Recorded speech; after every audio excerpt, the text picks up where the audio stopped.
There is this one television that is so entertaining. It is so inspiring and so educative. Starcross TV, inspiring station. Watch Starcross TV, enlightening station. Watch Starcross TV, empowering station. God's own station, uniting the world.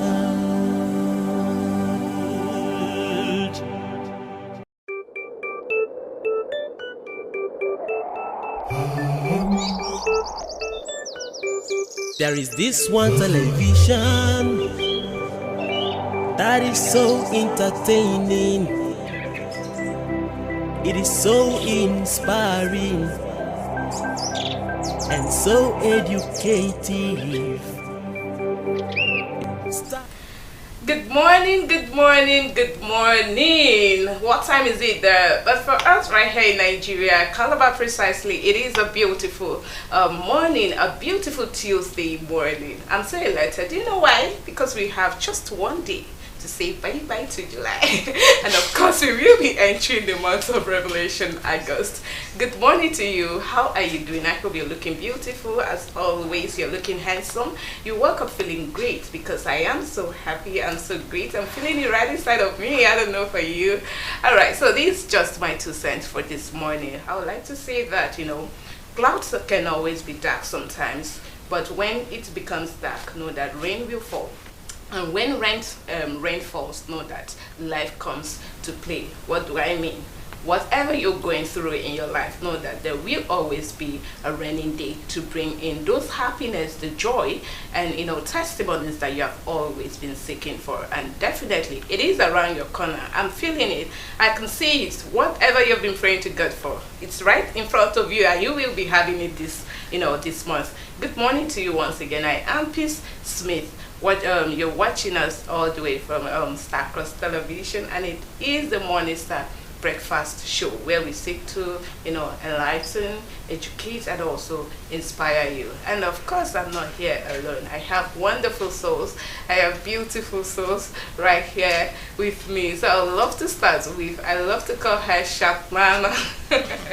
She has, happiness is very contagious, and of course she inflicted it on me this morning. So join me as I bring to your screen Sister AB Rex, aka Sharp Mama. Good morning to you, Good Sister. morning, How are you doing? Peace. I'm good. I love your introduction this morning. It was more like I feel there was an extra to you this morning, and I woke up from the right side of my bed. And it was wonderful. And I hope the vibe that she has given out to you this morning gets to you, because of course July has gone. We are going into Finally. another month. Finally. Another month, just 24 hours. We just have, after today, 24 hours to go, and we will be in August. So please do well to just make yourself happy, make all those wrongs right. If you just make your life, there is this thing I like saying to my friend. I say, we humans, we are the one making things hard for ourselves. Because when we put up those strict nature that I can't do this, no, I won't forgive her, you're just ending up suffering yourself. Just make yourself free. Make yourself free. Have this nature of being a free bird, and you see that everything will just work. Even though you are going through tough time, if you just take it as a light something, you see yourself free at that moment, going through it like just a normal thing. Mommy Gio is in the house. I hope this protest you just be going to preach everywhere. I want to even tell them, please, as you are going, preach the word of God. Oh, okay, we'll get to that about Okay, that. yeah, today is Tuesday morning, and I hope everything about you is okay, and you woke up from the right side of bed. Always try as much as possible to give us that positive vibe. Don't allow anything weigh you down, even though your problem, anything, even negative vibes around you. Just use your positive vibe to overcome them. So that's what I have for you this wonderful morning. You know, Good in morning all once what you've again. said, good morning to you once again. In everything you've said, what really cuts me is where you said, now we humans, they make things hard for us. Yeah, I don't know if Brock will actually agree to that, because he's always having a different version of what you say. The Elon Musk thing at least, I'm so sorry, but this is Nigerian Elon Musk. Okay, so join me as I bring to your screen, brother. I just forgot the name. Robin Akpabio, please. aka Father Bernard. Don't forget that. Good morning to you, Bronco. How are you doing? I'm delighted, actually. Good morning, Sister Morning. Peace. Morning. I love the peaceful conversation. It's coming, and I'm waiting. You know, for honestly, I was like, when you guys were talking, I was like, gosh, will I be able to match up this energy? Like, the energy in the house is just something else, right? Good morning, Sister Abby, aka Sharp Mama. Sharp Mama. I know you can't run away from that name. I didn't give it to you, but it just sticks. So thank you for that warm introduction. You're It's a welcome. wonderful morning.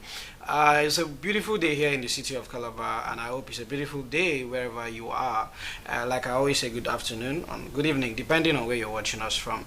It's a wonderful morning, and I hope, as usual, that you're taking everything you said you're going to do. Yeah. You're starting your day the way you wanted it to start, because recently I learned a school of thought that if we only would do everything we say we are going to do, that we will be more successful than 90% of the people in the world. yeah. So, and I don't know how through, but I would like to practice that, honestly. I would like to practice that. But thank you for that. I don't know if I've been able to match up the energy. You know, Let's there's one beautiful thing about a man in the house is that he has a way of making it either if is it velocity they call it, if it's too high, he has a way of making it down. Like, he has a way of increasing. So either ways, we love the vibe that's coming. Good morning to you once again. Aye. And of course, if we are able to do everything that we keep saying we'll do, definitely we'll be better and much more smarter than the way we are now. I can take example from myself. Sometimes I get so lazy and I tend to procrastinate. I'll do this, I'll do this. And you Exactly. think once you keep procrastinating, you don't end up doing what you want to do. You understand?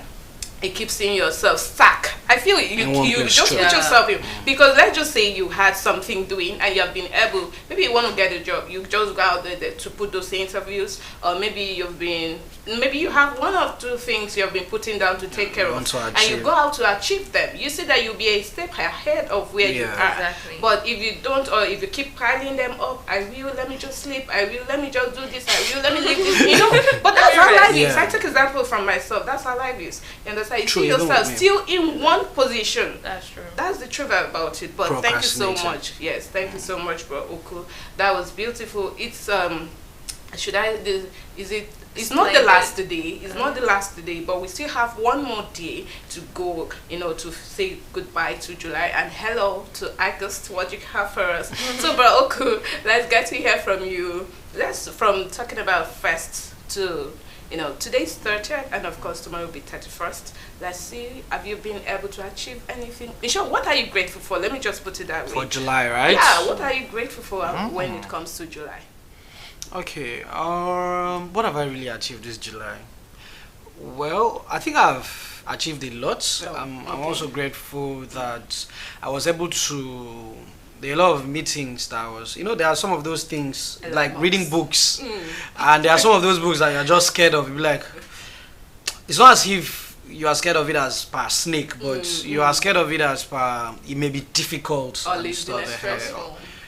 Yeah, or I don't know how to put it, but it's something you are a bit skeptical because you don't really know what the outcome would be, right? So you keep procrastinating. I'll do it.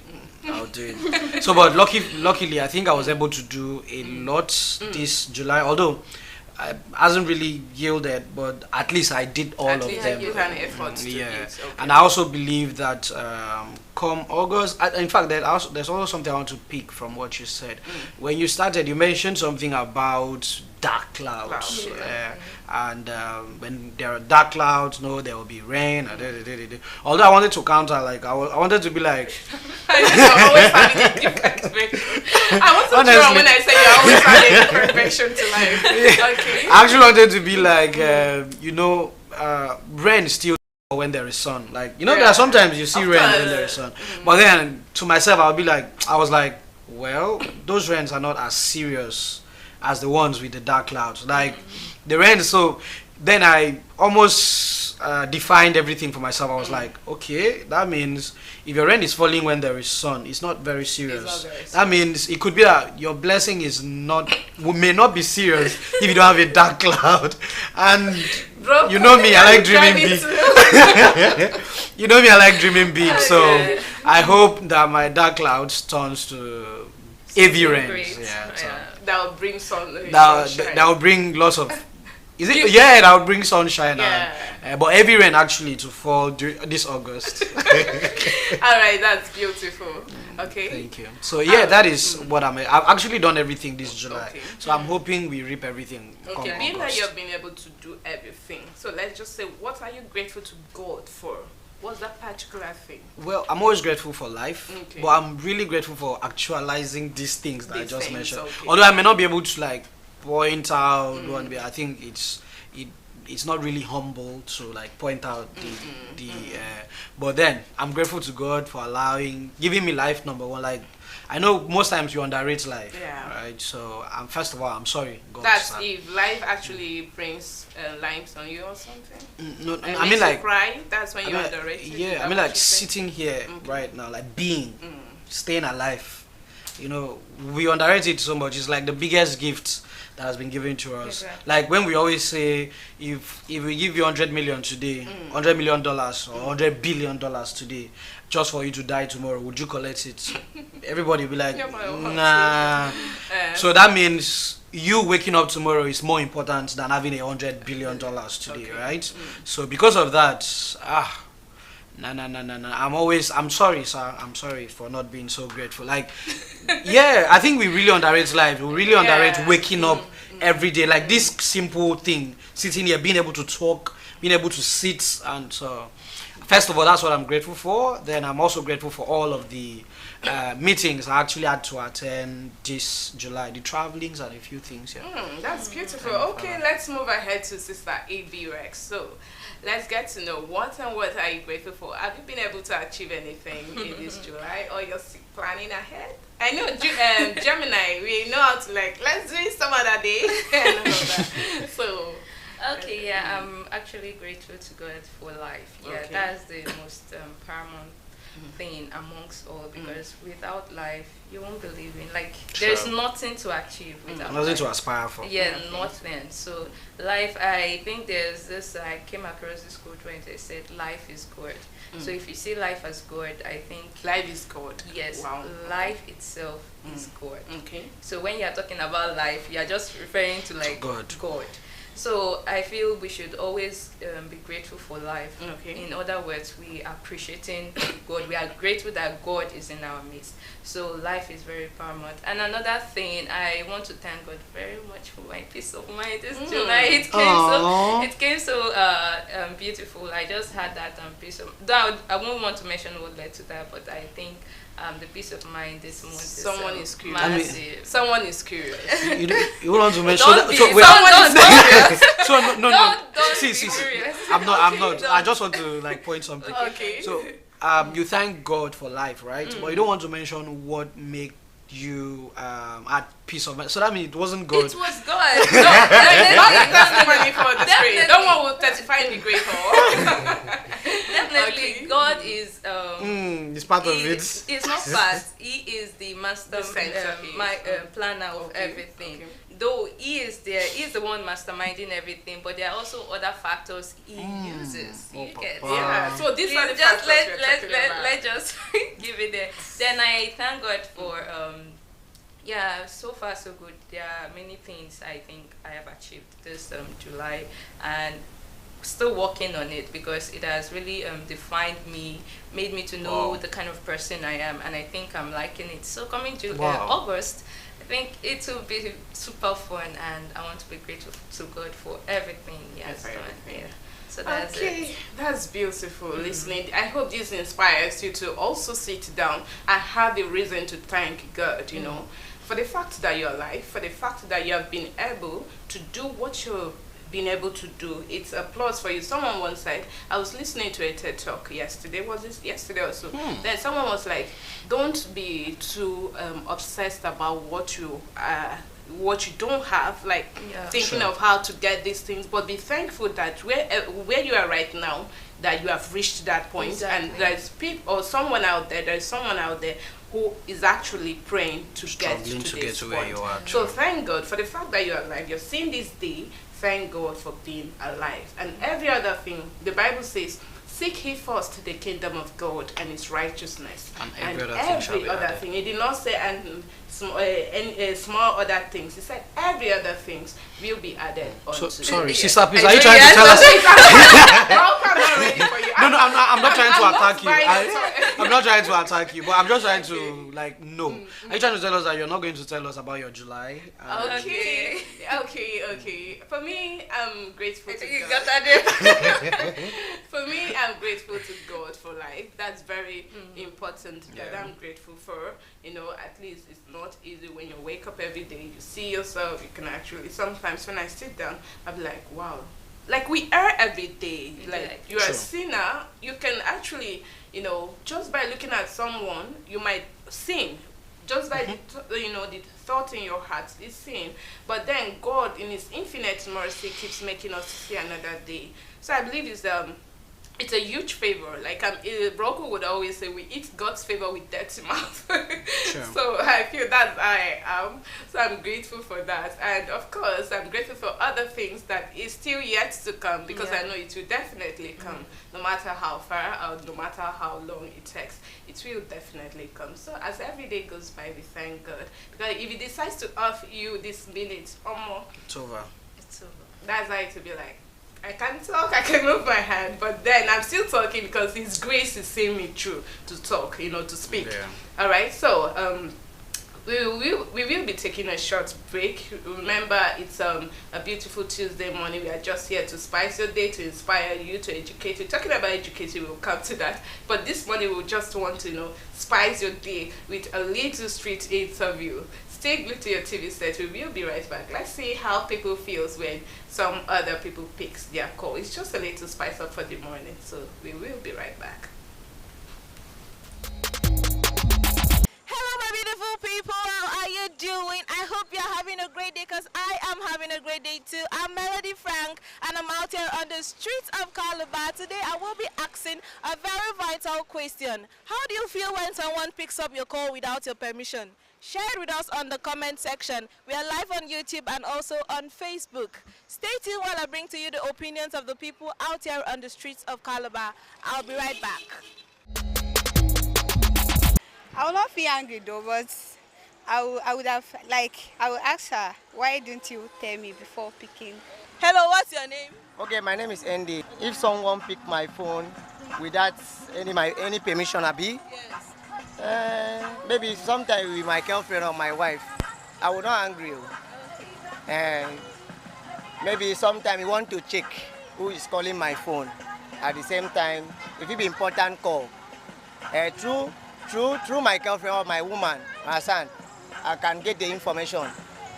That is it. My name is Andrew Yonenge. I don't like somebody to pick my call without my permission. Even if you are my girlfriend, I will not even allow you to pick my call, except with my permission. Please, what's your name? I'm Abraham Damson. I'm always on my phone, so I don't think someone can pick up my call without my permission. But if that happens, I will be happy about it. Hello, please, what's your name? My name is Victoria. I feel angry, and also is a sign of disrespect. Okay. So for anybody to pick my phone without my permission, that means the person maybe is sign of disrespect. That's what I can say. Hello, please, what's your name? I'm Joseph Ogbalo. It depends on the kind of call the person takes. Because there's some confidential conversation you don't have to take without my permission. There's a saying, no matter the level of anger, you should know how to control your temper. That's what makes you a mature person. My name is Marcel. Depending on the person that picks my call, like if it's someone that is important to me or that has the right to do that, maybe I'll just overlook it. But if it's just someone that doesn't have any effect in my life, I feel disrespected, something like that. Hello, please, what's your name? Okay, I'm Deborah Pitaifiong. It depends because you don't know if I'm avoiding that person or not, or I don't want to have anything to do with that person, or you don't know if I lied that I'm not around or I'm not close to my phone, or then you come and pick my call without my permission. It's bad. I don't. Yeah. Except I give you the permission to do that. It's okay. Hello, please, what's your name? My name is Esther Francis. Though I'll feel bad, but I'll tell the person not to try it next time. Hello, please, what's your name? Christopher Murray. Well, I have a simple personality. It's things like that don't happen, but I'll be angry in kind of a way. But I'll let it slide. I only warn you for that first time. My name is Enang Blessing. It's not normal. You can't pick my calls without my permission. Even in my home, my mom, my siblings, they know that. You can't, even me, I can't pick anybody's calls. Even if I am married, I cannot even pick my husband's call without my permission because it's not normal. You don't know he's calling. My name is Elvin. I will feel bad about it because, first of all, you can't pick my call without my consent. So I don't like when someone pick my call when I do not authorize it. So I'll feel bad about it. But secondly, at the same time, depending on the person that is calling, you know, the name will appear on the screen. Maybe the person might know who is calling, so that's the reason why the person picked. So I might not be harsh on the person, but first of all, I don't like it. My name is Richard Effiong Emas. I don't feel bad, but depending on what the person normally says to the person, if I'm not around or I went out to somewhere or maybe taking the calls or maybe replying to what he's not supposed to reply to the person. So that's just it. I won't feel bad. My name is Abigail Felix Sylvanus. I feel so bad because I didn't ask her or he to pick up my call. Because as for me, I can't pick someone's call without her permission or his permission. Okay, my beautiful people, you will agree with me that it has been an interesting moment getting lots of opinions from the people out here on the streets of Calabar on the topic, how will you feel if somebody picks your call without your permission? Some people said they'll be angry. Some people said that it's very okay if they are given the permission to pick the call. So hope you have also shared your thoughts on the comment section. We are live on YouTube and also on Facebook. Right now, I will be handing you over to our wonderful presenters back there in the studio. So keep watching. Don't touch the dial. Yes, so how will you feel if someone intends or if someone tries to pick your call without your permission? I don't know what I'll do. Anyways, I'll get to hear from my colleagues right here in the studio with me. You're still watching the Morning Star Breakfast Show on Star Cross Television, and I would love to say thank you so much to Sister Melody Frank for taking us through the streets of Calabar to listen to that beautiful comment. So what would you do? Without your permission. You just pick my call like that. Let's start with Sister Abby. What do you have to say about that? Okay, yeah, for me it depends. Though you're breaching my privacy at that moment, but it depends. Okay. Because there are sometimes and the personnel that picks the call. Like if someone like my mom does pick my call, it's okay because she's my mom. Okay. You understand? Okay. Maybe she can even pick it and say, okay, she's not around, please call back later, and that's very understandable. But the picking of call that will arouse issues or things that would not be friendly, that would be very offensive to me. Maybe let's just picture a scenario where I don't even really know the kind of scenario to use at this point, but picking of phone calls that will bring issues back to me, I think that would be very offensive, and I wouldn't like just anyone to pick my call, that's it, except my mom. Except your mom. Exactly. I'll tell your mom, no Yes, other person yes, has the right. Okay, all right. I don't think I need to add any further, but we'll still have to discuss about, one or two persons that really said something. Okay, let me hear from you, bro. Cool. Oh, well, I think mostly it depends on the scenario, right? at what time is someone picking your call? Is it when you're not around or when you were there? Like, first of all, it's totally wrong for whoever to pick my call when I'm there. Like, this is my phone ringing and you're rushing to. Is it your call? Is it your call? And so it's all shades of wrong. If I'm there and you are trying to pick my call, sir, wait till they have. So that is one. But two, maybe I'm not around, right? And my phone rings. Now, if I'm your friend or you're my friend, I think you have to know the person that is calling for you to pick. Okay. Or sometimes, if the call is too much, like, you know, why I'm saying this is there are some scenarios that, let's say I step out and then I get in trouble or something and my phone is back home. It's only my number I remember, maybe I don't remember yours, and then I'm trying to get to you, whoever, maybe my friend or my brother or whoever, and I keep calling. Normally I don't expect anybody to pick a strange call, like a call that you don't know, right? So but then if the call is too much, let's say I'm calling like 30 times, like I call and call and call and call and call, then I think you should be suspicious and just maybe it may be help call, like it may be like I'm in trouble and I need you to come save me. So that is one way to look at it. Then another way to look at it is, let's say you look at the call and you see my boss or like somebody from office or somebody important to me. But maybe how would the person know that this person I saved the person, like that one I know. Like, so like you know, there are different Peace Smith, Starcross Television. Peace Smith, Starcross Television, true. You see a call like that, you don't know Peace Smith. Like maybe this my friend now doesn't know you personally. I don't expect them to pick that call. Like, you don't know the person that is calling. You don't know why the person is calling, right? So I don't expect you to go and touch that call. That call is not calling your name. So leave it alone. But if it's continuous, right? If it's like continuous, that means Peace could be in trouble, right? And let's say I'm not around and Peace is in trouble, or I am in trouble and I'm using Peace phone to call because it's only my number I can remember. Then you can pick the call. So it's like, it's a kind of a mix. That I like to be flexible most of the time, right? Because life is not straightforward.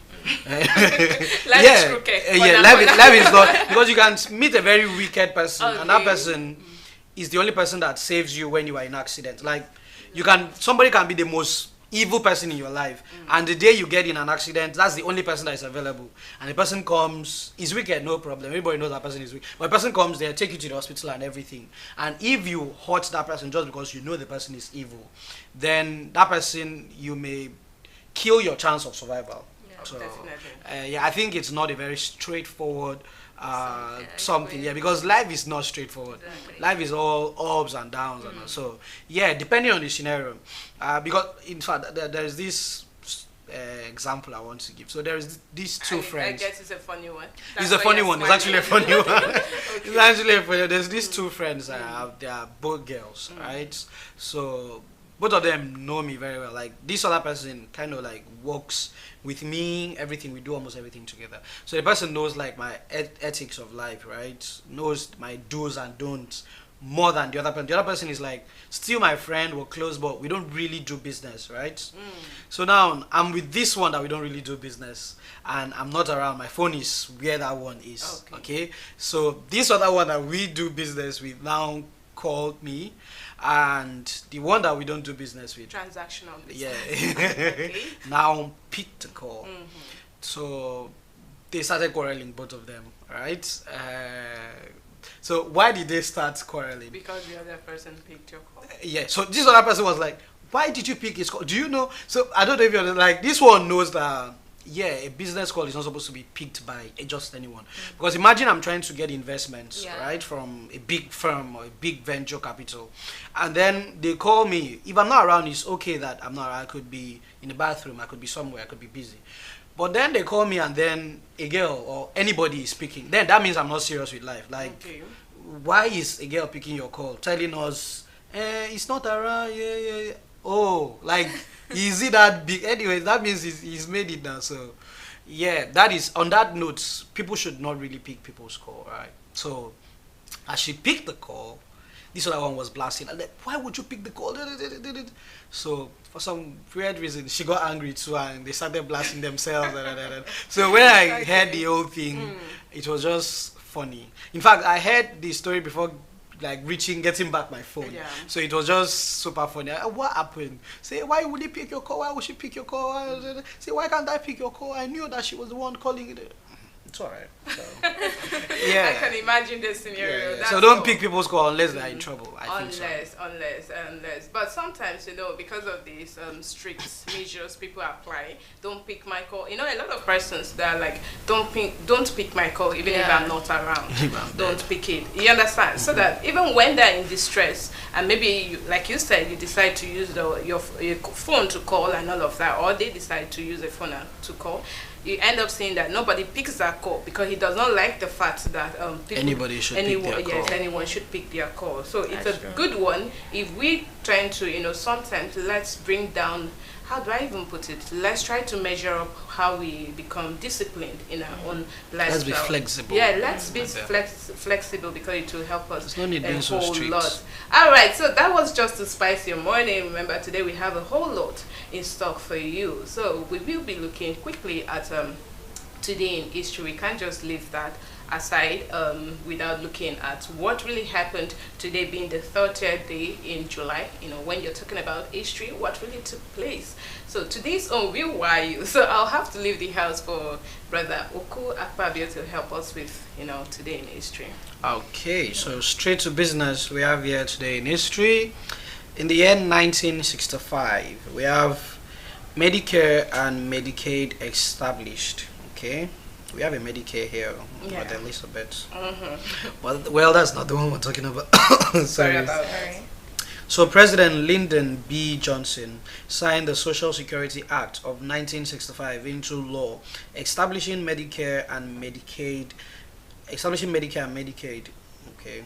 These programs provided health insurance to the elderly and low-income families in the United States, significantly impacting American society and health care. Should I take that again? I think it's very it's very okay. Would you like someone to say something about it? Yeah, would you like to say something? Okay, all right. So I'd like to start by saying that this was enacted, the Social Security Amendment of 1965. It was enacted July 30th, 1965, like he rightly said. And it was legislation in the United States whose most important provisions resulted in creation of two programs, the Medicaid and, of course, the Medicaid. The legislation initially provided federal health insurance for the elderly, like people over 65 years, and for financial challenge families. Then the Medicaid is like keeping us healthy for 50 years, Medicaid. So President Lyndon B. Johnson signed into law legislation that established the Medicare and Medicaid programs. For 50 years, these programs have been protecting the health and well-being of millions of American families, saving lives and improving the economic security of the nation. Though Medicare and Medicaid started as basic insurance programs for Americans who didn't have health insurance, they have changed over the years to provide more and more Americans with access to the quality and affordable health care they need. So they mark this anniversary just to recognize the ways in which these programs really transformed lives in America. Today, everyone can, should I say, boastfully have insurance for themselves or something. But then it was just to make sure that if your family is not financially strong, we can provide you with this. For people who are over 60 years that cannot actually take care of themselves, who don't have people to take care of themselves, to take care of them, to take care of them, they try to, come together to provide this aid for people. That's a beautiful one. Today we know when it all started, right, in America. That's good. All right. I think that's also a wonderful initiative because from that program we have same likewise all over the world where we have Medicare. Even in event you don't.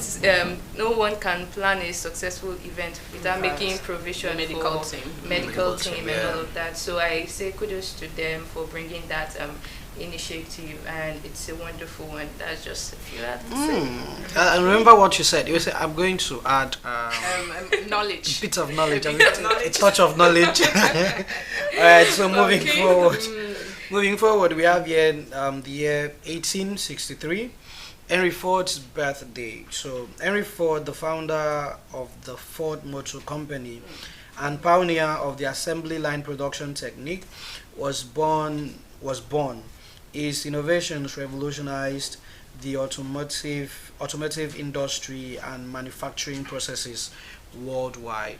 Henry Ford. I think that was one of the best cars or something. Yeah, not just the best cars.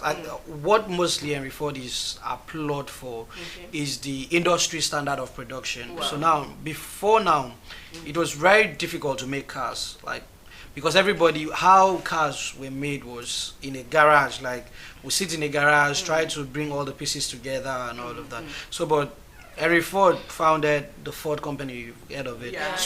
It stated that he was the first person to introduce to us this industry standard of making cars. Now, if you see how cars are being made, it's like automated. In like an hour, we can make up to like about 500 cars thereabout. So now the method is quite beautiful. If you look, I don't know how to explain it for you to understand, but if you look at the method currently on which we build cars, it's almost as if it's a trainway. So the engineering part, the skeleton body comes first, and then we start patching up all of the body, but then we don't add the doors come in later.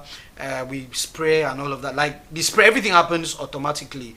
And it was discovered by Henry Ford, and as we speak, almost all car producing companies use that method to mass produce cars. So when you have a prototype, you just go through this process, and then boom, you are making cars like every second. So. You don't know who you might change tomorrow, so try to invent what you have in mind. All right, let's move ahead. Okay, so also here we have 1956, In God We Trust, adopted as U.S. motto. Okay, so President Dwight D. Eisenhower signed a law officially declaring In God We Trust as the national motto of the United States. This reflected the cultural and religious values of the country during that period. I think this is a wonderful one to talk about. It is. For a country that has almost like the majority of pagans, to always, because I used to be like, why do we have In God We Trust in almost everything about the United States? Like, even in their notes, their dollar notes, you will see In God We Trust. So, and these are people that claim not to believe in God, or claim that God doesn't exist. Like the majority of them claim God doesn't exist, but still these same people have In God We Trust in everything they do. So it's actually mind-blowing to see. Me, looking at this, like each time I see this logo, when you're talking about the creation, some of those city states, if that's how they call it in America, you get to know that it was out of the missionary activities, like when they had to move to one places, then they will have to is it Massachusetts? That's how they pronounce it. They will establish the city here, they move to another place, and it was like a Christian kind of that led to some of the establishment of American states.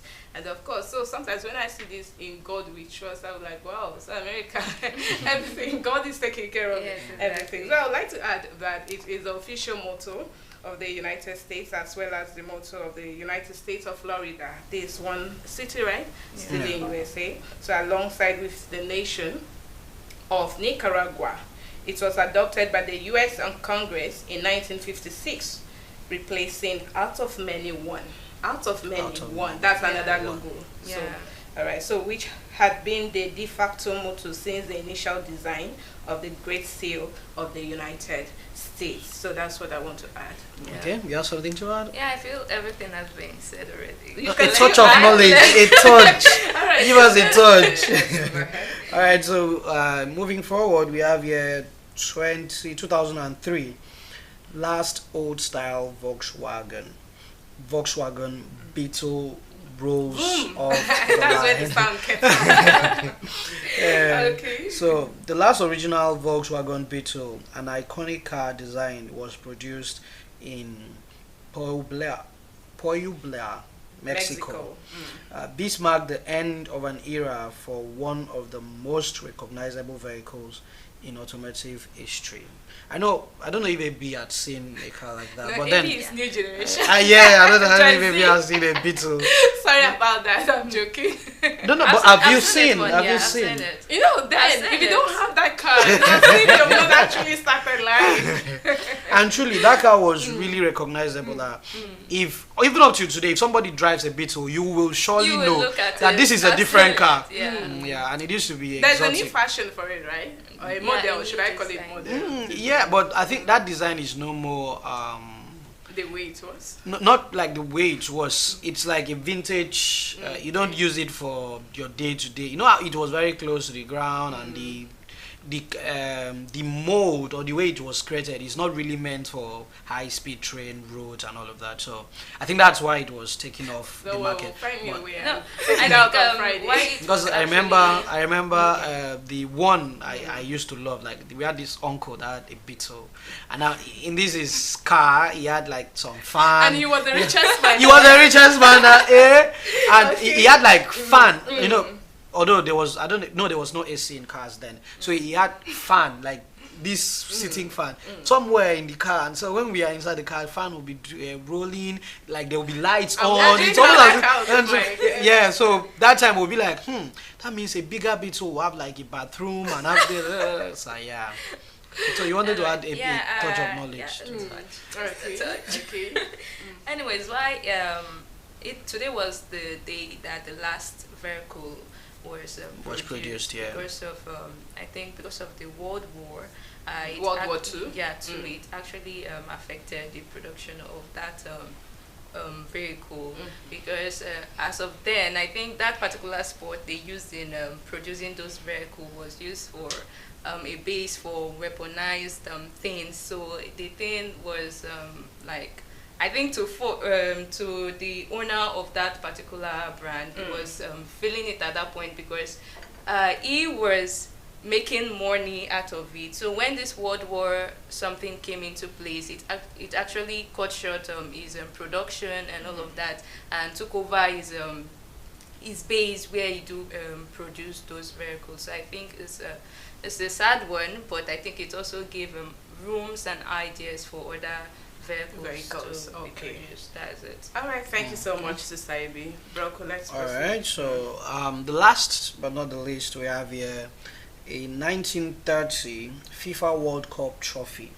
Uruguay defeated Argentina to win the first World Cup in football soccer.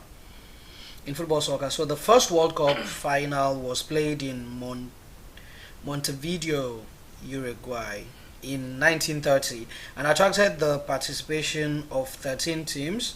Uruguay defeated Argentina 4-2, winning the Jules Rimet Trophy. Wow. You need to go learn. You need to go learn the language.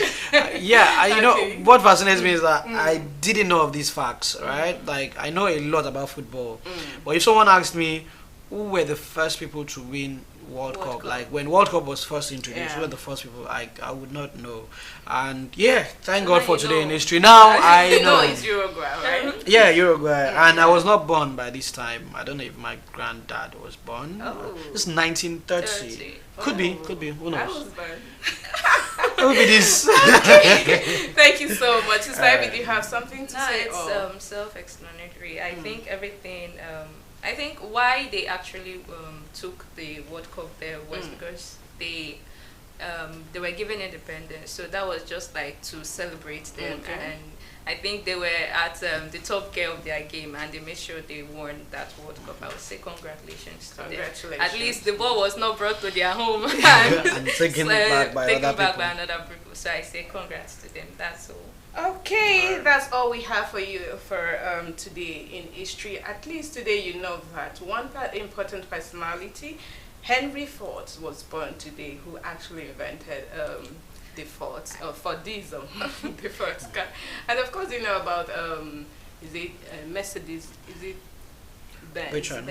Volkswagen Benz also. Beetle. Beetle, yes. So at least you know that it Volkswagen. was actually perceived, or it came up this day, July 30th. Alright, so we will be taking a short break. When we come back, we will be looking at other beautiful segments. Remember, we will be having a very dicey topic to look at, so make sure you stay glued to your TV set. Don't go anywhere, because today, hot. Stay tuned, we will be right back.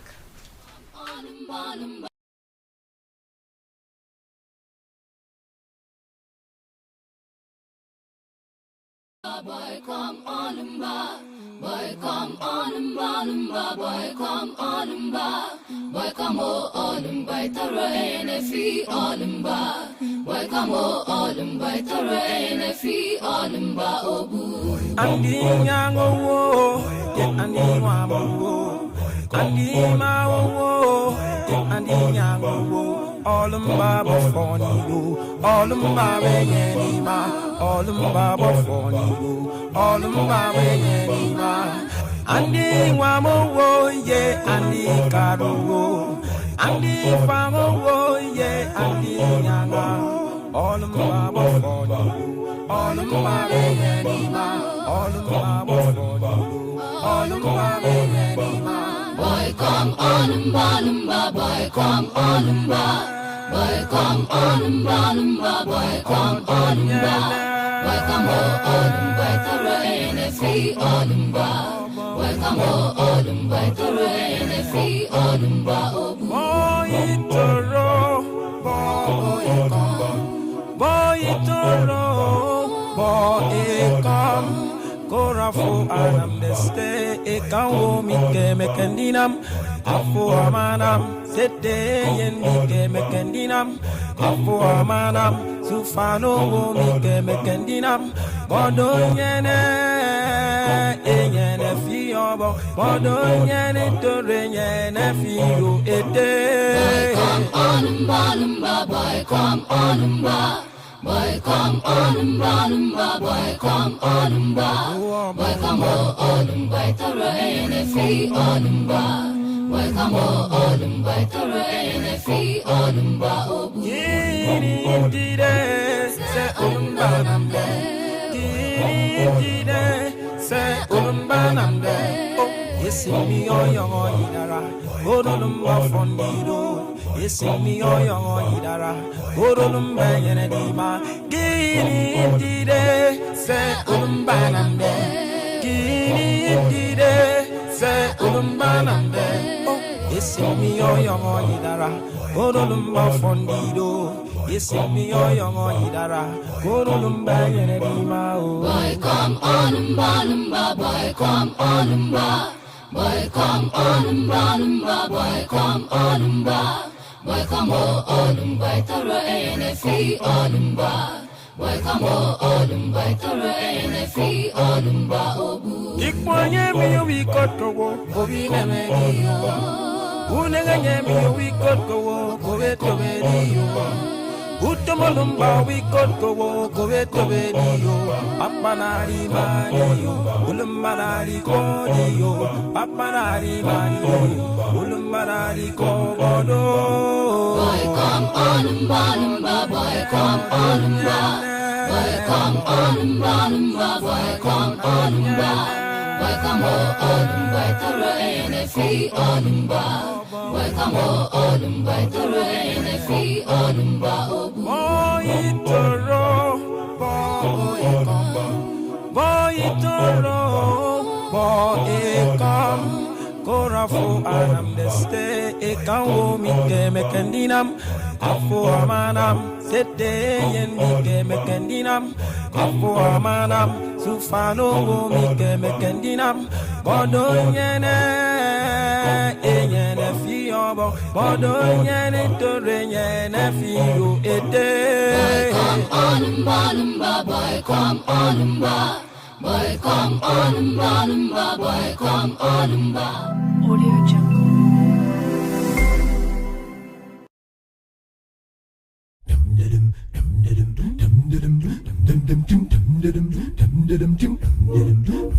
BCS Music.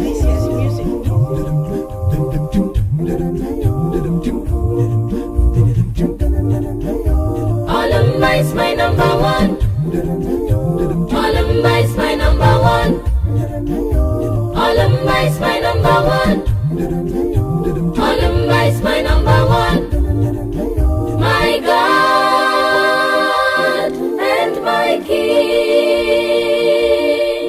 My God and my King. Baba, okay now. Come here, see what you do. Okay. And let the marry up and leave it or notice, yeah. The mighty Father need the number one. You put a smile on my face. The first and the last thing. You give me joy every day. Take it or leave it, though. You provide all my needs. Now you be my God. You take me higher and higher. So cause you're my number one Father. Oh, thank you, Olumba. Thank you, mighty one. Oh, you are my number one. Olumba is my number one. Olumba is my number one. You've taken away my sorrows. Olumba is my number one. Giving me a brand new day. Olumba is my number one. Oh my Lord and King, you are my Lord. Thank you, Olumba. My God.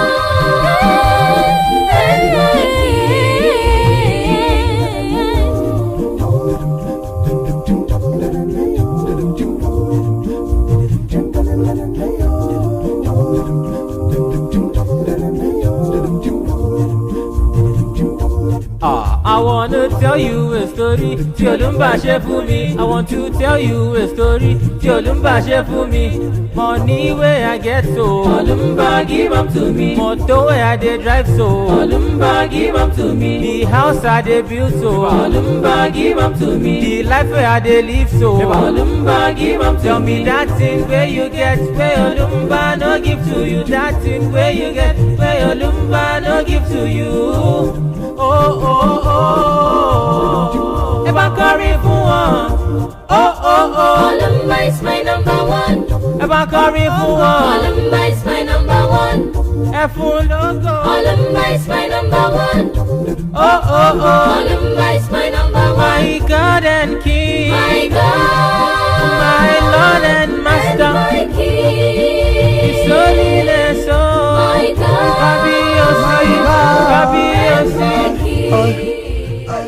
Mem jabirini rapagan mem jarari sarare lidalum by me rubigan mem jabu karaba we wasiga dinami o mitte no mezu lidalum by me rubigan mem jabagama be mi don mami kapogu lidalum by me rubigan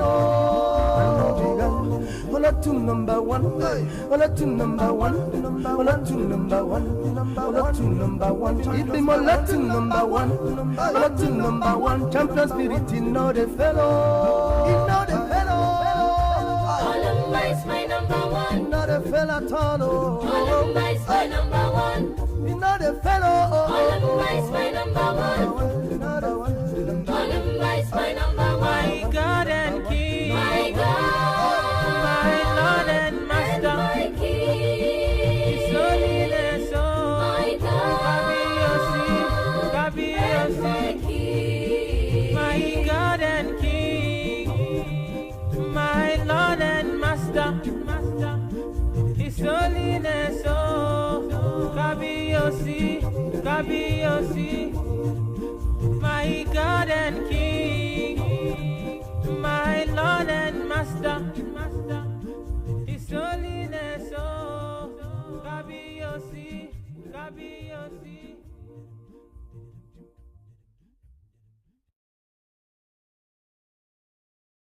Welcome back. If you're just joining us, you're still watching Starcross Television. And on your screen is the Morning Star Breakfast Show.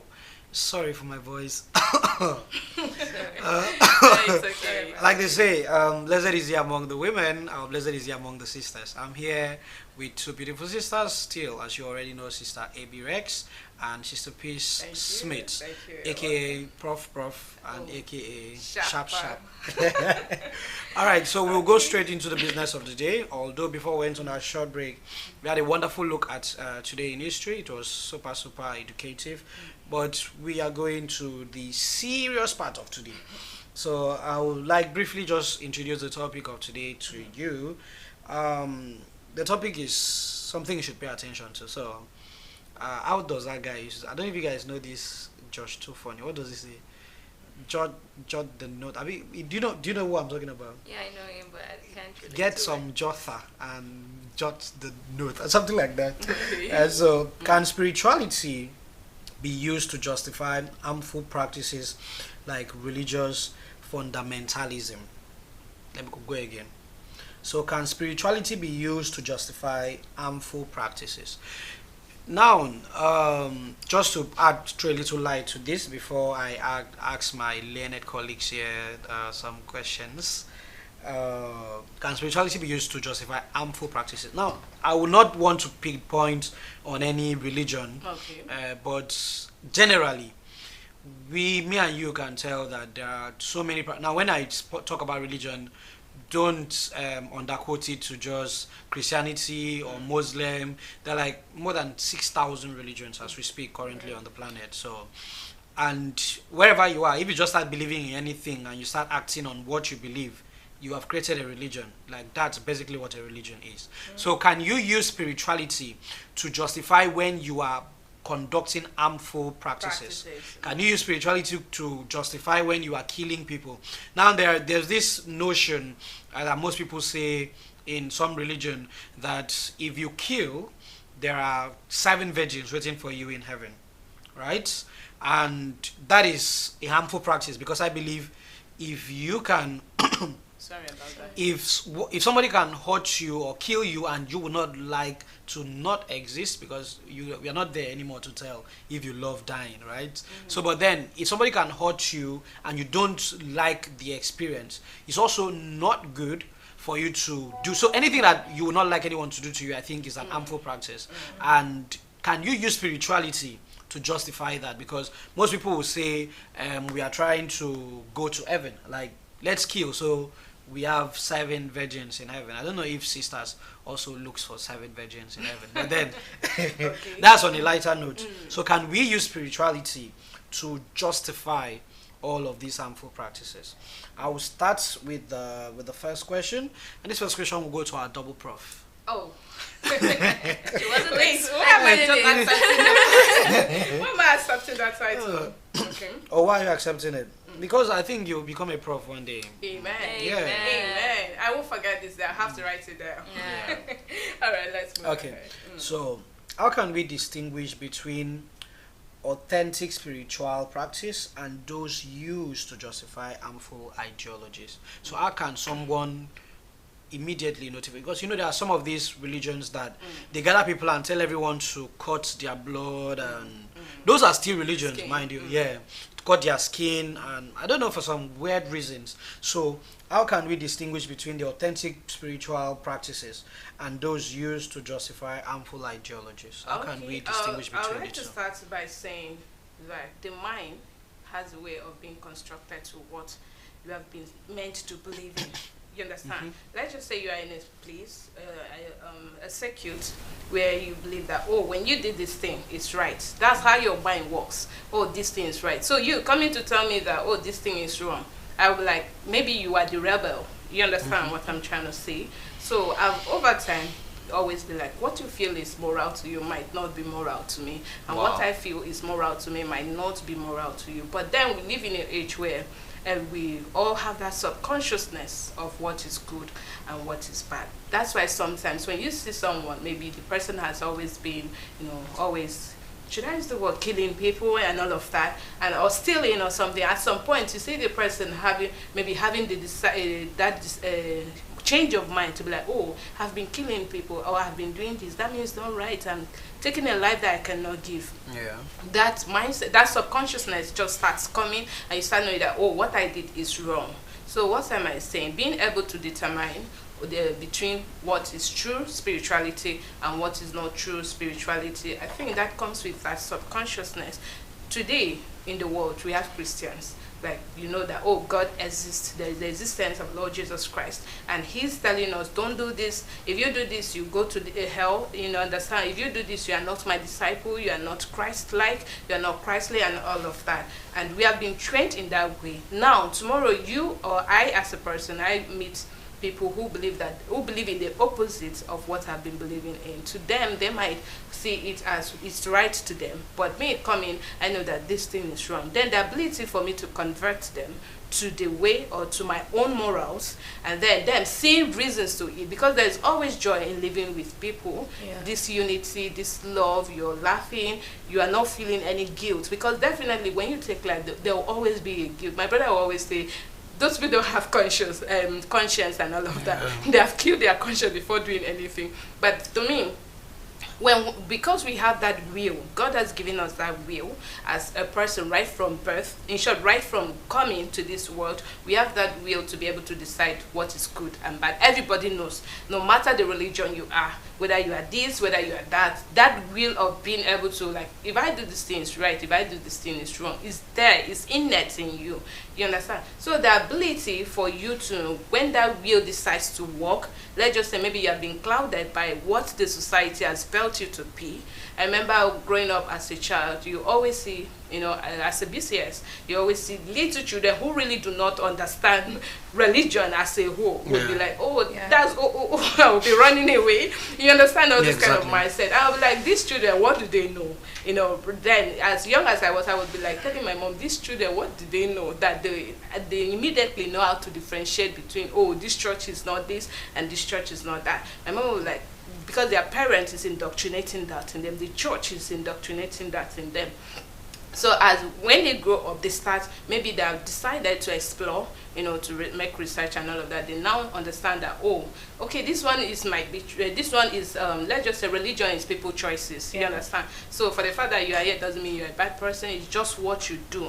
So now understanding the difference between good and bad religion, I feel that's a personal thing. You understand? Because if I believe that, oh, this thing is moral to me, another person doesn't believe in that morality, that's the other person's own. I can't conflict that. You understand? But now knowing the true light of what religion is, the greatest, which is love, that if we live in peace, if we share what we have with one another, if we treat other people, that's the highest form of spirituality that you can go to, rather than killing or rather than seeing the other person. So at that point, I've been able to say, oh, I love this life I'm living. I love what I'm believing in. So that's beautiful for me. You understand? And that's even giving me that freedom of mind. Then being able to convert another person to see that light, you know, that person would now like, oh, what I was doing before was wrong. So to that person now, he has been able to differentiate between, oh, this religion or this spirituality also was bad and this one is better, because he has seen a better and more light in what he has come to, or she has come to witness. So I don't know if you have alternative. Thank you so much, Double Prof. That's actually really detailed, although I still have something to coin out from this. Okay. But then I'll allow Sharp Mama to give us a touch of knowledge on this said topic. All right. So the question here is: can spiritual leaders play a role in preventing the misuse of spirituality for fundamentalist agenda? Okay. Thank you very much. I feel, driving from what Sister Peacemaker said, I think the leaders do have a role to play here. Like what she said about those children running away was as a result of what the leaders have already put out there to make them believe. Because I feel though yes, the subconsciousness of knowing what is right and what is good and evil is in our heart as soon as we come. But all this, the mentality, the mindset is grown by those we are with, those we are surrounded, their environment, the people we meet, the religion we meet, all those helps in shaping what we want to do. I feel like the religious leader have the greatest role to play, because now this multitude, they are, okay, even the people we are saying now, is based on what these leaders, what they go out there to say. Those are the should I say, those are the words or the theories people pick up and believe and say, okay, yes, this is what I feel like is good for me, and this is what I want to do. Okay. But I want to note, I want the leaders to note one thing, that we all know what is good and what is evil. We all know what is harmful, and what you don't want someone to do to you, you don't want someone to do to you, you won't do it to others. So when you talk about harmful, there are many things that line up in your head that, okay, yes, this thing is harmful, this other thing is harmful. Like you will see in a church where someone, in the case of deliverance, they will carry somebody and hit on the floor, and we know that I've seen a video like that. I've seen a video. And we know that this is harmful. What if the back of that person break? Just The other person was using a mic to hit the person. Do you understand? And if the case is to be reversed, you wouldn't want to be in that scenario. Do you understand? So I feel the religious leader should just know what is right and just act according to it. The fact do you is, understand? Some of them, I'm sorry, do I have to come in? No, you can. Okay.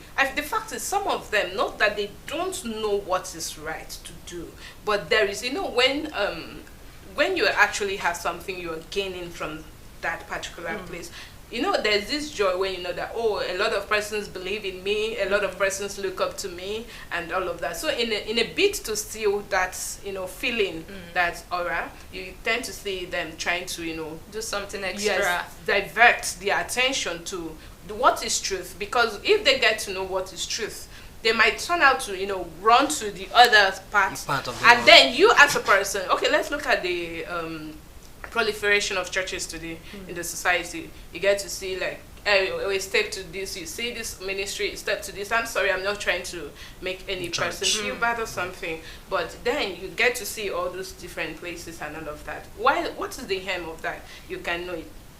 I don't want to say it's personal again, you understand? So in a bit where everybody keeps spreading, this one wants members. Sometimes when I sit down, maybe I'm watching on TV and I get to see, oh, maybe they just showed one church now, and the next thing they showed another church, and the next thing they showed another ministry. You get to see the thousands of people in that place, and it looks like the world is never ending with the numbers of people. So in a bit to either maybe have your own more, you understand? You know this truth, but then you don't want to show it. There is this the book I read about Brotherhood of the Crescent Star. So there's this, is it 3 virgins or something, Catholic nuns that were revealed to about the Holy Spirit that will be in Africa and all of that. And then there's still a part of that story where they said they were told to confide the truth and not to say it out. Say it out, yeah. Because, definitely a lot of things would have been challenged as at then, you understand? That's why they keep hiding. So that's the same thing that is taking place now in our society. Yeah.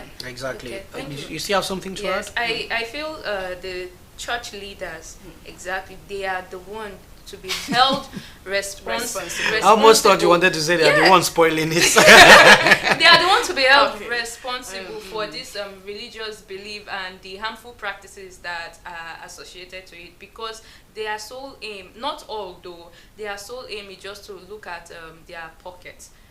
Just to look at what they feel like, okay, they want to be in that social status, and they don't just imagine everybody knows the right thing. Everybody knows that, okay, I'm just to focus on God and God alone. I'm sure not everybody will have that feeling of looking somebody as because here in the kingdom, even though we have pews, and Father still preaches that everyone is equal, and you see us having that so even though it has not been totally infused, you see us having that attribute. Even though this person is a governor, we still have this piece of the Father. There is nothing special really attached to it, apart from our Father, that anytime it comes, everybody go, this is God. Do you understand? Yeah. I feel maybe because of that particular attribute or something they want to feel something special, or they want to feel that, yes, they are superior to other people.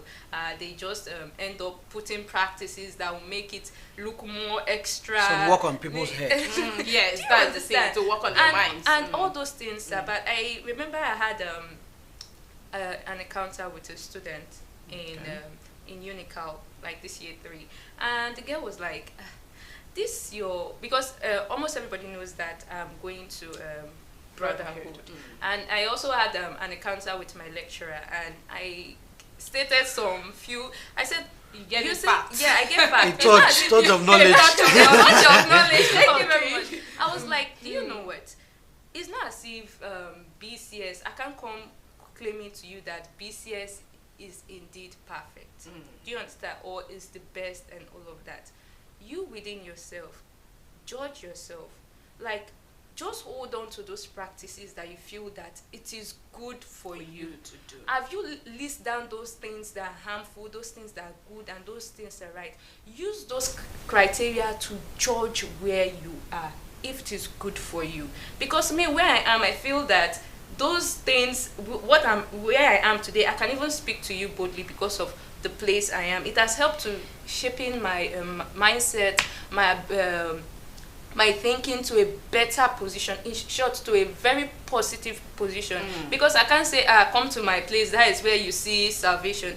If you feel that where you are doing what is right, and it is towing you towards the right path, direction, then continue doing it. Because I don't want us to be having the argument that this is BCS is the of course BCS is the kingdom of God, yeah, but I feel that there is something extra about our character. There is something extra about you doing something good, and I feel that if at that particular point you yearn for something good and you continue to tow that path. Okay, let's look at the virgins that those revelation was revealed to. That's as a result of maybe at that point they had something extra in just doing what is good and doing the part of spirituality, which is just spiritual good. It's not something about doing something harmful, right? So when you told that part, definitely some revelations, the Holy Spirit will definitely lead you to the right path. It's not even through let me just say through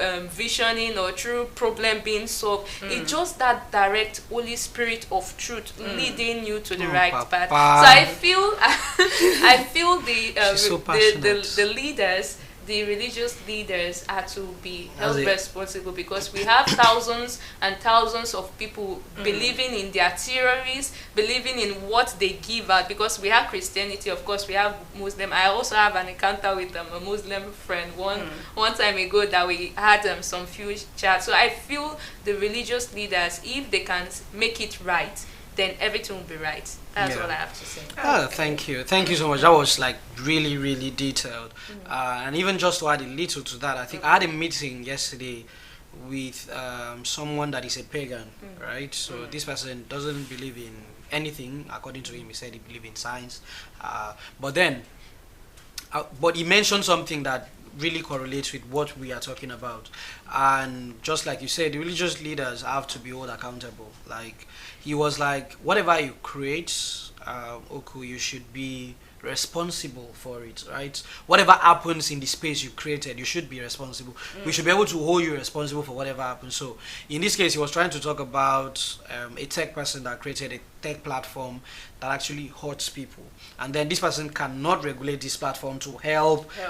Well, most people, when we create things, we create it to help, but then that can still be used to terrorize. That can still be used in different ways, because life itself is a two-edged sword. So it's difficult for you to tell what people would do with your products. So, but then according to him, he was like, whatever you create, we should be able to hold you responsible for the thing you created. Like, there should be safe measures, right? Especially in the tech space. If you watch in live, we have this moral compass that kind of guide us, where we mostly will call it our conscience. So if you look at your conscience and you would not like that to happen to you or to happen to your child, then you should do everything to not allow it to happen to other people's children. So if you create an ideology, you create an organization, a religion, an idea that people believe in and flood in, and let's say people start misusing it or start using it in harmful ways, you should be responsible in correcting that organization. So I think you are really on the right path. So, but I have a question for you. It's a very I don't know how to put it. It's not a very conventional question, but I think it's something we have also tried to do, but I don't know which way we can do it better. Now, can interreligious dialogue, in what way do we think interreligious dialogue will help in addressing some of these harmful issues? Because there are these issues we're talking about, right? It cuts across not just one religion, like thousands of other religions. And hopefully, if we have, I don't know, a kind of forum where all of us can, as humans, interact and share our ideas, why we do this. There are some religions that marry kids, right? So girls will be like 7, 8, and they get married. So, and sometimes they start misusing those girls, right? So, and I feel like, yeah, they have reasons. That it's not as if they really, it's not as if they are wicked. I don't like tagging anybody or anything. That's how they believe to be right. Exactly. So, but do you think that there are ways we can have like an interreligious dialogue? Which way do you think it could help? Because it's, if you look at it in a moral stand, you will not like your 7-year-old daughter to be married to somebody that's 40 and the person is I don't know, if I'm just talking, and like if you ask me, like I would not like that to happen to my daughter, right? So but it happens in so many other parts of the country, or sorry, of the world, even in the country. So do you think there is a way we can address this all sitting together, so that, because I think what you're doing is wrong, so they can tell us, I think what you're also doing is wrong, and we can get to exactly, and we can get to a common ground and be like, okay, this is harmful to us, let's not do this, let's try this. Okay, I don't know, so what do you think? Okay, I'd like to start by saying, in a world where we have so many, like you said, we have over 600 or 6,000, 6,000 religions. It's really a difficult thing, because I'm not landed yet, because why am I saying so? You feel your religion is better than mine. I feel yours is better than mine, or mine is better than yours. It always would come to play as such. No one would want to see the other person superior. But I'd love to start by saying interfaith or interreligious conference can play a greater role. Exactly. Over time, looking at the BCS concept of is it interfaith or interreligious programs or conferences, you have seen that a lot of persons have come together, different scholars, different religious heads have come together to see how they can promote peace, they can promote unity, they come together to discuss. There's this other woman I listened to speaking once during one of the conferences, and listening to her, that there is beauty in all this religion. There is beauty. The only thing that limits us is because we see our own better than the other person. If there can be this form of unity, definitely there will always be a common ground for everyone. Looking at let's talk about education. In education, when you go, apart from maybe you have a specific course that is interested in teaching, let's just say you are a Muslim, that course is just dedicated to teaching you. You are a Christian, that course is just dedicated to teaching you. But there's a common ground that speaks about values when it comes to education. You understand? So if we can bring in that concept of education to ground, living our own spiritual or religious or what we feel is right or in terms of a religious belief, you understand, that would be a step ahead. Because now there is this conference that BCS held during public lecture that professor came out and was like, if you see there is this particular question he asked, and that question really spurred everyone to think. You understand? So sometimes bringing in education to the globe with a common value, would actually help to bring in unity. And because I believe that in every religion there is beauty in it. Also looking at the diverse, promoting inclusivity, spirituality through education, interfaith dialogue that we are talking about, we're bringing in diverse perspective, like you said. Oh yeah, come, let's reason together. What do you feel about this? What do you feel about this? Why do you do this? And why do you do this? You understand? You can. I might not want to impose my faith on you, because sometimes I think we should also try to understand ourselves, right? They may have I don't know, maybe it creates magic. I don't know, like people, when we talked about spirituality, it's always a perception of which sometimes we can't really grasp, right? So it's like in brotherhood, you come and then we tell you, go to that altar and drink water, and then you drink that water and your HIV is gone. Like you had HIV when you entered, but then you drank altar water and then it's gone. Sometimes they tell you, just go and sleep in a bed for 3 days and then you sleep in a bed for 3 days and wake up and everything is done. Done. Right? So it actually commonly, like, it almost doesn't make sense. But I don't know if you understand. So somebody, if you call a scientist and start telling them, go and lie down and roll in that dirty Bethel, because most of the times you go to these Bethels, they're not as exotic as your home. Like they don't have rock carpet, they don't have this, they don't have that, they don't have big TVs. So, but go and lie down there on the floor, mats, anyhow because you can't bring your phone to the Bethel, right? So, and then this person will be like, what?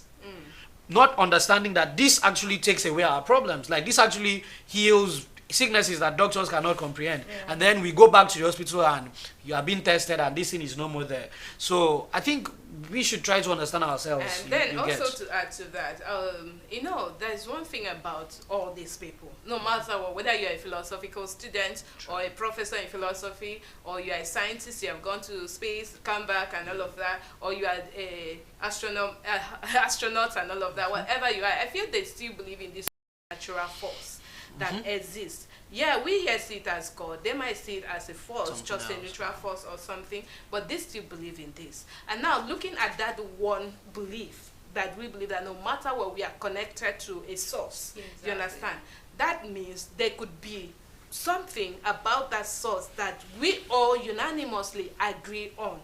Do you understand my point? Yeah, we believe that this source actually apart from the fact that a biologist will tell you that human came out of is this zygote and all the processes. A scientist will tell you, from apps and all the stuff. But the fact that we believe that we all emerge from somewhere, and for the fact that we all emerge from somewhere, there is this force that is propelling us to know that we need to live together in love. You understand? This beauty must continue. No one wants to die, no matter what. No matter the fact that you are bringing down someone else, either by killing or whatever, you yourself as a person, you not want to die. But once that consciousness comes to play, that if I can be seen Abby every day looking beautiful, and then her glowness,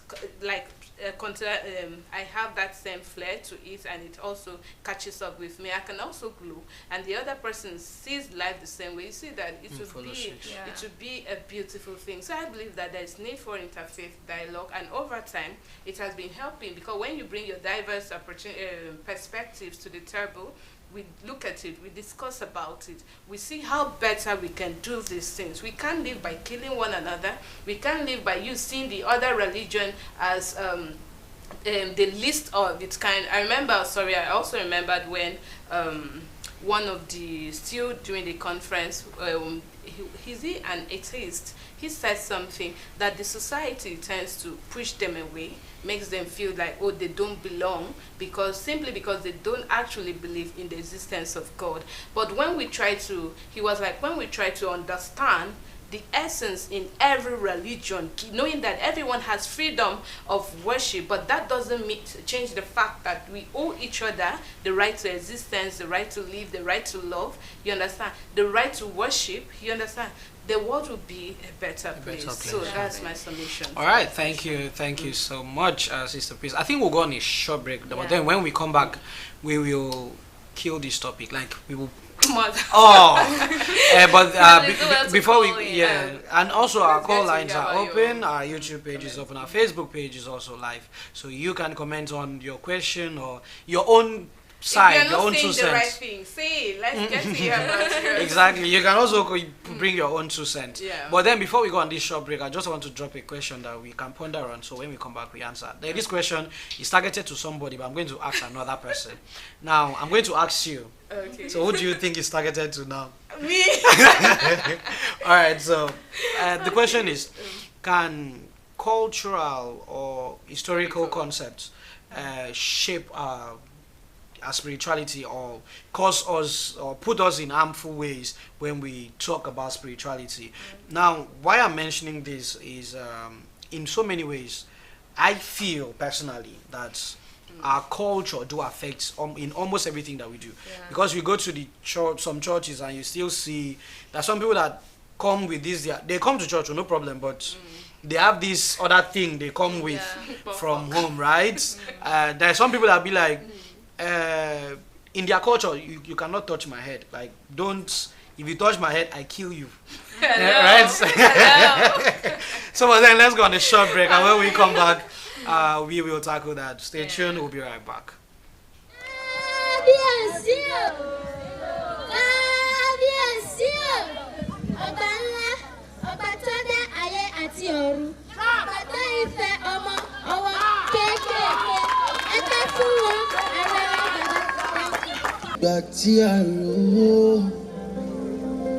Iṣẹ́ ìyanu rẹ̀ láyé wa, a rí pé ó ga, a rí pé ó ga, a rí pé ó ga bàbá o.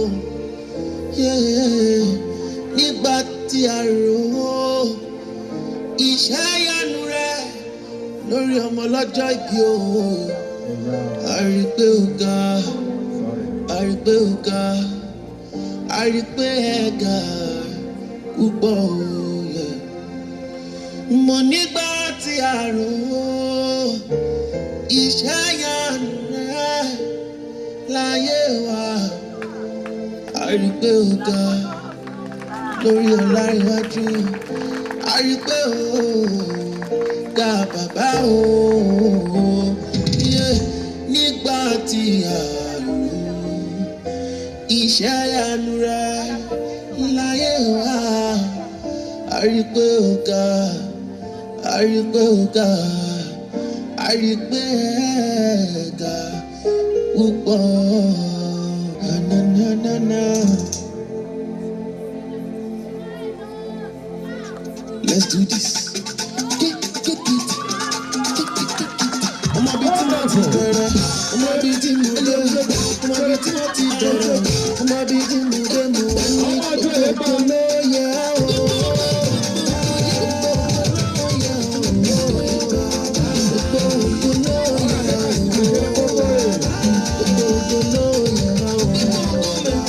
Lórí Peter Ọláníwájú, ọmọ ológo fọdí o.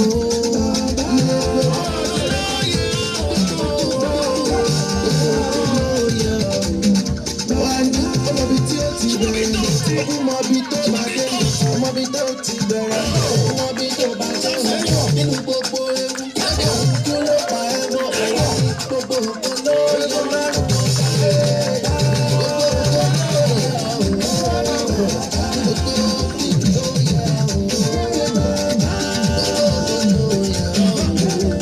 Wọ́n ní ojú ènìyàn ló dúró ní àti ọmọ Ìbàdàn Mèsì ẹ̀bọ̀ ilé Olúyọ̀lé o. Ọmọ Ògúnmọ́lá o, ṣé bá mo ní ojú ènìyàn ló dúró ní àti sálọ. Ojú ènìyàn ló dúró ní àti màsí. Ọba lánàá bá mi kọ́ yeye. Ọmọ lọ́jọ́ ìbí o, gídàgídà o. Ọmọ tó lọ́lá tó wá tó jẹ́ yẹ́.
welcome back. If you're just joining us, you're still watching Star Cruise Television, and on your screen is still the Morning Star Breakfast Show. I know you have really been entertained. I don't have to ask. I know you are entertained. And and on your screen, what just finished is the Redeem Home Christmas Party last year, December 2023. As you can see, it was a beautiful, wonderful one. And Sister Abby back on. Do us the honor. They planned this. And also, as you already know, I'm not here alone. I'm here with Sister Abby Rex and Sister P Smith, So aka Prof and aka Sharp. But while we are on set, right, enjoying the beautiful entertainment, Sister Abby was just overwhelmed with joy. I was like, I like the music. I wanted her to do us the honors of interpreting. Although she's from Bayelsa, but then she has a touch of knowledge in almost every little thing. She can do it. Go girl. No, this is what I want to say. They plan, especially here on set. No, you got it. Let's see what you got. No. I can't really. And forget you. No. This is a simple. Don't do it for now. Should I sing it for you? The facts remain that I'm from Bayelsa, so I wouldn't know. Okay, how long have you spent in Cross River State? I don't really have interest for the language. Okay, but how long have you spent? I think up to 3-4 years right now. Are you serious? Oh, no, like you say, you don't have interest. No, it's not a lot of time. I don't have interest for it. It's actually not a lot of time. Honestly, like it takes a lot of learning a language, especially naturally, takes a lot of time. So interest. An interest. I think that's why I'll give you a pass. 4 years is enough to at least know a little thing. We have to deport this girl. We have to. The you next go flight. back to the rivers. No, we're not even use flight for how you should. No, Kenu. You go back That's to not possible. you go back to the rivers. You go back to but that was on a lighter note, yeah. And we are happy that you are entertained. But then let's get straight back into the business. But before then, let us take a look at, because we don't really have time at this point. We're trying to round up everything. But before then, let us look at some of the people we have on our YouTube channel and our Facebook page. So, Sister Abby, please, our YouTube channel. Let's say hi to all of them. We see you. Yeah, we got your eyes on you. Okay. I don't know if you're. Okay, should I go Yeah, over it? please go. All right. Okay, so we have here Sister Gladys Oyebo. BCS is indeed the light of the world. Sister Gladys again, unstoppable and unchallengeable about Father, able God, there is no one like thee. We have here from Kofi Opong. I think that should be Upong. no Opong. Upong. Bro, I think that should be Ghanaian or something. Okay. So thank you, Father. We have here Ekemini Akbaidem. Good morning, my beloved presenters. Oh, good morning to you. Good morning. Also, we have here Kofi Opong again. Peace. I believe the the Volkswagen Beetles, has also been assembled in Nigeria in the 1970s. Wow. Beautiful. It shows that someone was working. Yeah, was watching. watching. We're happy that you're following up. And our call line too is open, right? So sometimes you can just bruise us as we are talking. You just call us inside, cut what we are talking, and then you say something. You tell us your own part of it. So thank you, Brother Kofi Opong. Also, we have here from our one and only Brother David Ayesan. Perfect peace all. Happy new day, beloved children of God. I sacrously greet you all. Yeah, we sacrously also greet everyone all. So, should I let you go on the Facebook? No problem. On our Facebook page, I can see Brother Kufre Marshall. Thank you, Father, from Brother David Ayesan. Perfect peace, children of God. Happy, blessed new day and beloved children of God. Okay, from Ubong Etum. Thank you, Father, from Brother Prince Ndifo and our very own Brother Prince. Thank you, Father. Rex, learn Efik language. Oh, this is not the same. Is Brother Brother Prince saying you should go and learn Efik. Don't worry, I'll I'm try gonna my put it best. through. Okay, so that's what we have. That's all. Okay, so we all see you. We see you on YouTube. We see you on Facebook. Even those ones that did not comment, but the number just went up. Boom, boom. We see you too. Yeah. We see you too. All right, so let's go straight back into the business. The question that we were handling, the business of the day. I think that question was for you, Sister Bayelsa. Oh, can also rate Miss Bayelsa 2020. So, in Okay, what so way? funny on Saturday. Really, I think you're liking it. am I missing something in this set? No, she said we are funny on set Oh, today. okay. So I was like, she's liking the vibe, because she's just smiling. But then answer the question. Okay. Can you rephrase the question? Okay. Yeah, so I'll rephrase the question. In what way has a cultural or historical concept affected our spiritual lives, especially in harmful ways? In what ways do you think it has? Yeah, it has really affected us because I feel most, like I said, they are theories and they are beliefs. When you're talking about beliefs, this has to do like you coming out from a particular place. Just imagine you came out from a particular culture where you are not allowed to associate or get in touch with other theories that will help shaping your belief. At that point, you tend to believe whatever is being said there because what they are saying, that's what you meant. So definitely that's what you would do. Now there's this thing called faith, belief. This thing works together. Now for the part, I remember where you said something about okay, Christianity has come to play, but we still do our cultural practices by still bringing funny tying things in ways. We do hear that happen here in other I like the way you're places. Do saying you it. understand? Tying So things in waist.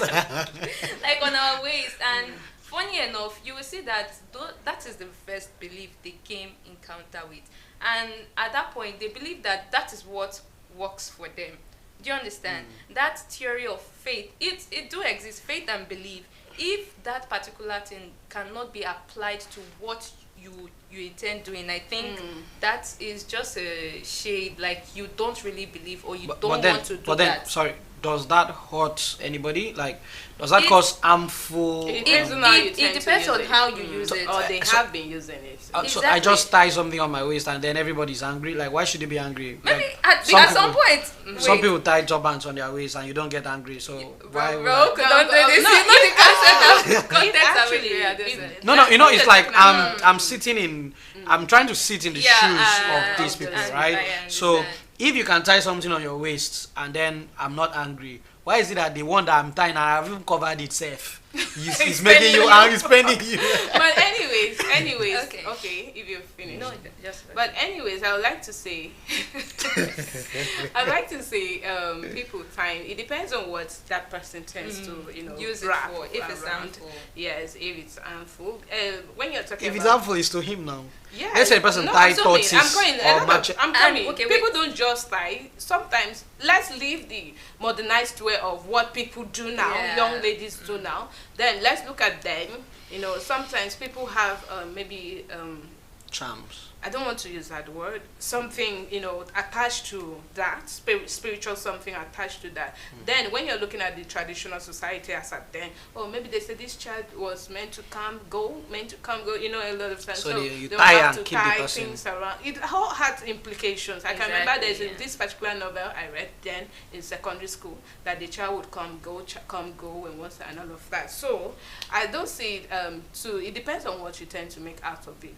People do it to harm other people, but when what you are doing It's is harmful. not, it's harmful to the other person. Let me put it that way. It's becoming a problem to the society. Even to yourself, I feel at some point, if you do something to harm yourself, that means you can also harm another person. Because if you don't love yourself as a person, You can't love the other you can't person, love. That means yes. you are automatically, let's call you havoc in the society. Okay. A flight risk.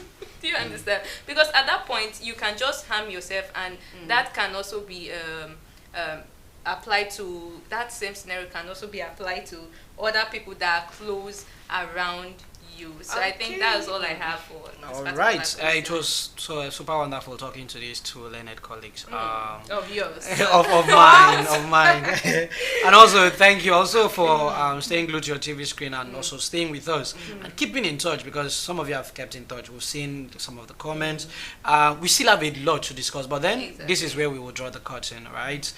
Thank you so much. Like, I actually even wanted to list some of the things about it we have, but we still have Friday. We still have tomorrow. In fact, although you may not be seeing these faces, you'll be seeing other people. So, this is where we say bye for now. But before we say bye, before we say bye, we have some informations to throw out to you, also not to throw out to you, to inform you, because we are not just entertaining and just educative, we also enlighten, right? So come this Friday, we will be having our the opening of the August Pentecost. It's going to be super wonderful. As you already know, like, all our openings are always super wonderful. The spiritual not just spiritual impact. We have the spiritual fellowship. Is it spiritual?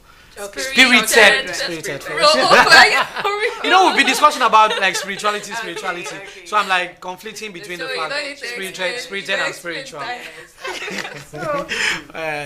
So I think what else do we have? Okay, on Wednesday, that would be a global watch and pray for all in our Pentecostal Center, and of course tomorrow Wednesday will be our last episode for Foreigner BCS Foreigner. So make sure you stay glued to the set tomorrow. And of course, music on demand, and then Wednesday's big tunes. Make sure you write down the list of the songs you would want, so that once they start, you keep pouring in, so that the session will be beautiful. Okay. So at this point, I think thank you, Father. And another information you have something of to the add. Dubai Vanguard. We which is taking place from Friday. They are setting going to be Akpan on Friday, and also next week is to kickstart the wonderful event of the Supreme Signature. I hope you're well prepared. And you've prepared yourself spiritually, physically, financially, emotionally, intellectually. Wow. Okay, so this is where we'll be saying au revoir. Am I correct? Thank you so much for staying to the TV set. All right. And bye for now. Bye.